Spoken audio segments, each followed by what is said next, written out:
कभी आपके साथ ऐसा हुआ है कि अचानक आपको हिचकी आने लगे और घर का कोई बड़ा बुजुर्ग मुस्कुराकर कह दे, अरे कोई तुम्हें बहुत शिद्दत से याद कर रहा है, जरा पानी पी लो। हम सब बचपन से इसी बात को सच मानते आए हैं, लेकिन आज एक डॉक्टर के नाते मैं आपका ये अंधविश्वास तोड़ने आया हूँ। मेडिकल साइंस और बड़े बड़े अस्पतालों की रिसर्च कहती है कि अगर आपको लगातार हिचकी आ रही हैं तो आपको कोई परिजन नहीं बल्कि आपके शरीर में पनप रही कोई गंभीर बीमारी याद कर रही है। जी हाँ, लंबे समय तक हिचकी की अनदेखी करना जानलेवा हो सकता है। आखिर हिचकी आने का असली वैज्ञानिक कारण क्या है और कब ये एक बड़ी बीमारी का अलार्म बन जाती है, आज इस वीडियो में हम इसके पीछे का पूरा न्यूरोसाइंस और बायोलॉजिकल सच समझेंगे। वीडियो बहुत ज़रूरी है, इसे अंत तक ज़रूर देखिएगा। दोस्तों, पहले समझिए कि हिचकी आखिर आती क्यों है। हमारी छाती और पेट के बीच में एक बहुत ही महत्वपूर्ण मांसपेशी होती है जिसे विज्ञान में डायफ्राम कहा जाता है। ये हमारे सांस लेने की प्रक्रिया को कंट्रोल करती है। जब हम नॉर्मल सांस लेते हैं तो ये मांसपेशी आराम से सिकुड़ती और फैलती है, लेकिन जब किसी वजह से इस डायफ्राम की नसों में कोई चिड़चिड़ाहट या गड़बड़ी पैदा हो जाती है तो ये अचानक झटके से सिकुड़ने लगती है। इसके झटके से सिकुड़ते ही हमारे गले का वोकल कॉर्ड अचानक बंद हो जाता है और हमारे मुंह से आवाज़ निकलती है, हिच। इसी को हम हिचकी कहते हैं। आमतौर पर बहुत तीखा खाना खाने, जल्दी जल्दी निगलने या पेट में गैस बनने से ये थोड़ी देर के लिए आती है और पानी पीने या सांस रोकने से ठीक हो जाती है।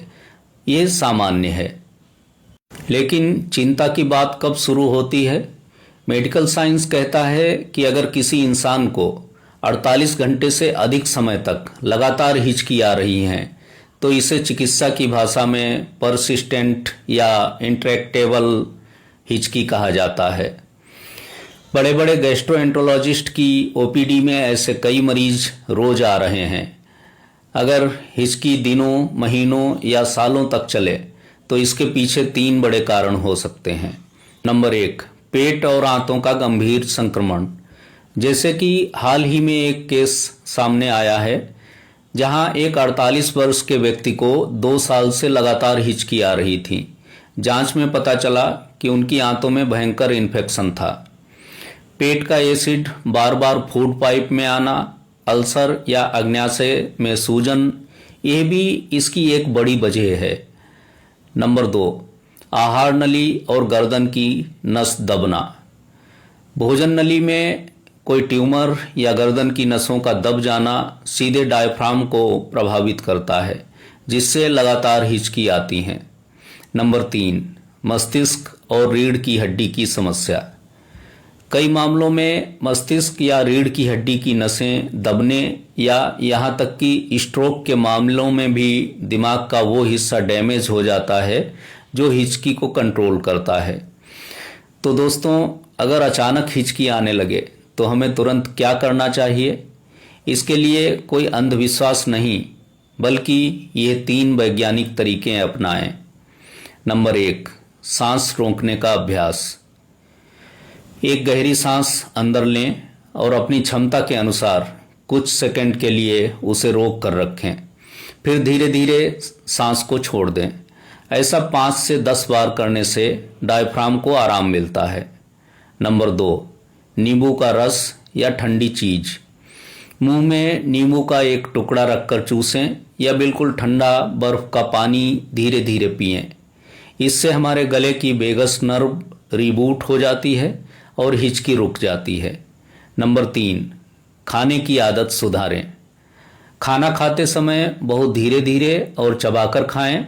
खाना खाते समय बात न करें। सोडा, कोल्ड ड्रिंक या शराब का सेवन एकदम बंद कर दें, क्योंकि ये पेट में जाकर डायफ्राम को भड़काते हैं। लेकिन मेरी सबसे बड़ी और कड़े शब्दों में चेतावनी याद रखिएगा, अगर आपकी हिचकी को 48 घंटे से ज़्यादा का समय हो चुका है और वो किसी भी उपाय से नहीं रुक रही है तो तुरंत किसी अच्छे गैस्ट्रोएंटरोलॉजिस्ट या डॉक्टर को दिखाएं। इसे किसी परिजन की याद समझकर हफ्तों या महीनों तक टालने की भूल बिल्कुल मत कीजिएगा। आपकी एक छोटी सी लापरवाही किसी बड़ी बीमारी को न्योता दे सकती है। सजगता ही सबसे बड़ा स्वास्थ्य है। तो मेरे प्यारे दोस्तों, क्या आज से पहले आप भी हिचकी को किसी की याद आने से जोड़कर देखते थे? मुझे कमेंट बॉक्स में अपनी राय जरूर बताएं। स्वास्थ्य के वैज्ञानिक सत्यों, आयुर्वेद और संपूर्ण वेलनेस से जुड़े रहने के लिए हमारे इस पेज को अभी फॉलो या सब्सक्राइब करें। इस बेहद ज़रूरी और आंखें खोल देने वाले वीडियो को बिना कंजूसी व्हाट्सएप पर अपने हर एक दोस्त और रिश्तेदार के साथ शेयर करें, क्योंकि आपका एक शेयर किसी को समय रहते सचेत कर सकता है। सजग रहिए, अंधविश्वास से बचिए, स्वस्थ रहिए। धन्यवाद। जय हिंद।